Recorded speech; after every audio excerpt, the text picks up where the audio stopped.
नमस्कार मित्रांनो. एस-आय-आर मॅपिंगला हलक्यामध्ये घेऊ नका. कारण की जर तुम्ही ते केलं नाही, तर तुम्हाला गव्हर्नमेंट ऑफिसच्या खूप चकरा कापा लागणार आहे आणि तरी पण तुमचं काम होईल की नाही होईल याची गॅरंटी नाही.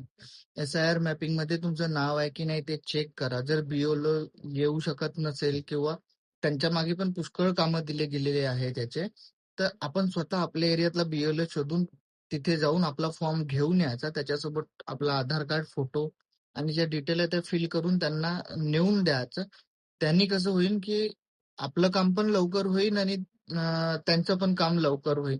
फक्त त्यांची वाट पाहत बसू नका. आपले BLO शोधा आणि लवकरात लवकर काम करा. आणि जर तुमचं एस-आय-आर मॅपिंगमध्ये नाव नसेल तर त्या BLOला कन्व्हिन्स करा आणि जी प्रोसिजर आहे त्याची ती फॉलो करून घ्या.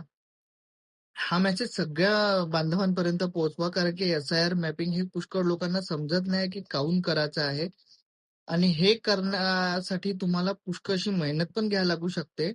जर तुम्ही एस-आय-आर मॅपिंग केली नाही तर. कारण की त्याच्यानंतर तुम्हाला पुष्कळसे डॉक्युमेंट घेऊन कलेक्टर ऑफिसलाही जावं लागू शकते. अजून ते लोक ठरवायचे आहे की तुम्हाला त्याची समोरची प्रोसिजर काय करायला लागणार आहे जर तुम्ही केली नाही तर.